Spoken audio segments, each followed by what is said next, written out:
Hello all, so the Track Rain Hill Climb is this weekend. I'm going to be the commentator there, so I'm doing a bit of a simulator session to kind of get used to how some of the cars feel, as there's going to be a big variety of cars, in rally cars, race cars, vintage cars, but all the lot. There's about 7 classes, I believe, of cars at this event, which is going to be quite interesting indeed.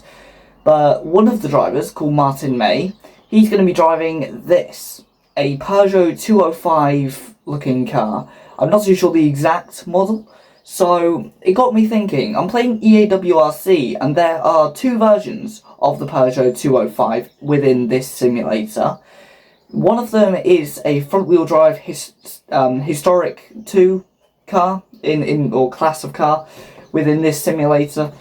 And then the second Peugeot 205 is a Group B 4-wheel drive version, which is going to be a handful and a half to drive. So I'm on this 8-kilometer stage of the Monte Carlo Rally in, I can't say that name, never mind.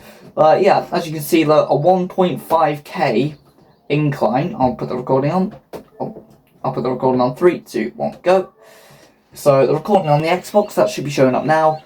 And you can see that it's a 1.5k incline upwards, which is a big steep hill, it has to be said. So yeah, we're going to start this rally and we'll see what this car feels like to drive. As the front wheel drive, I believe from driving it before, it's going to be quite nice in the slow speed corners, but on the high speed it might be a little bit more of a handful to try and get the car rotated. But we're getting ready to go then. Get into first gear, handbrake on, and we're away. It's a decent getaway. Get into second, third, and then into the hairpin, very tight corner. Get the handbrake on, get rounds, get on the throttle early.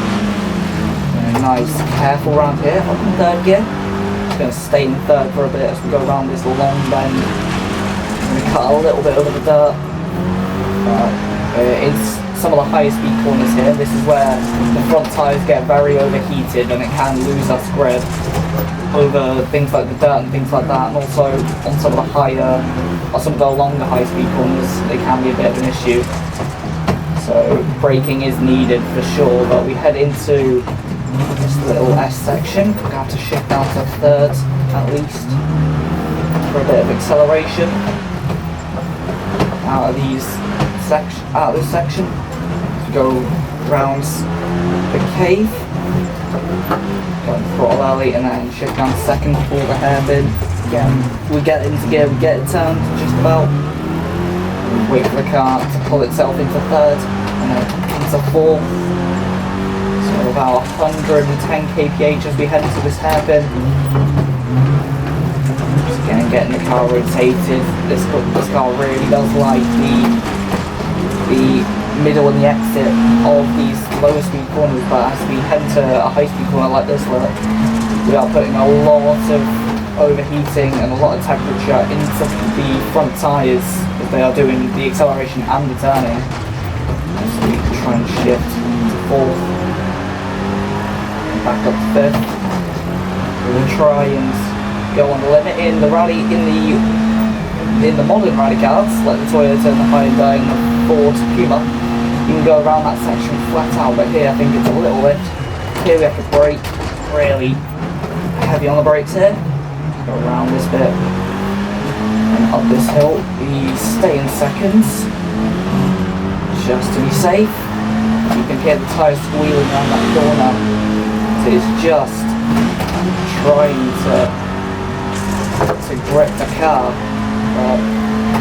The front tyres do take a beating around here, so we head around this section over the dirt, and because this car is so light and nimble and small, it does not like any type of bumps, especially with it being set up for tarmac.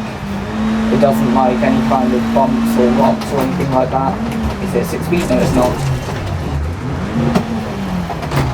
There we go. Now we get into fifth. Now we're going to shift down to fourth for a bit of acceleration, maybe even third.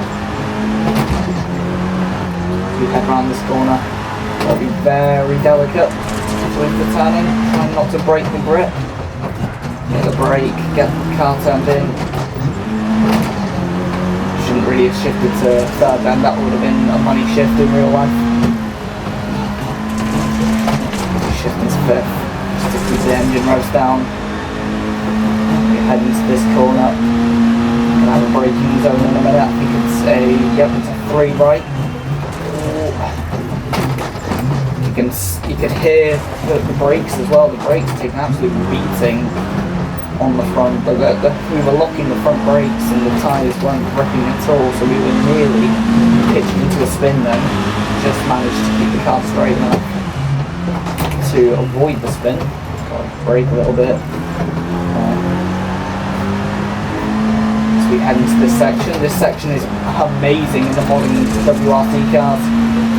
And it's amazing in these cars as well, but it's also very scary indeed. So we juggle the car through into the Wolf Power stage, I believe.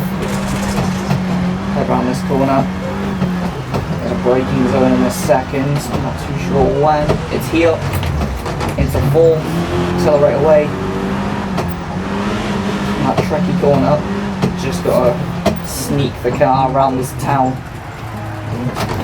Get into third, and take the first exit of the roundabout, and then over the line, and that is a 4:34.7, and a decent run indeed. It didn't feel too strenuous to do.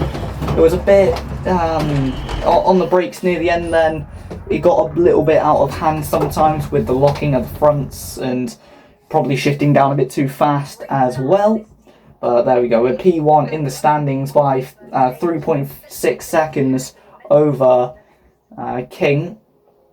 So that's very nice indeed. So that was a decent run, I have to say so myself. But how will we fare in the Group B 4-wheel drive car?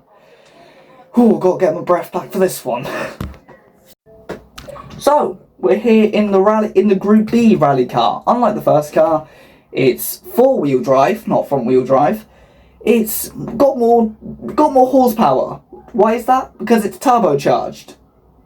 Yeah, so we have a bit of a handful on our hands here. Although it's going to be faster, it's going to be tough to keep the car straight for sure. As I'm going to just let you enjoy the sound of this thing running into the first hairpin.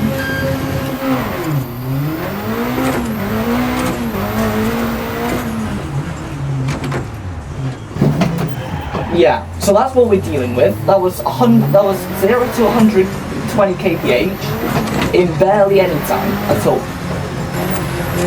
But as we head through this section, this car, it doesn't like bumps at all, to the point where if you hit a bump in the wrong way, it will just fly rather than drive. And where you end up landing is up to fate. But this thing, as I said, it's 4-wheel drive, and it means that in terms of the turning, look, if you turn too much, you end up spinning.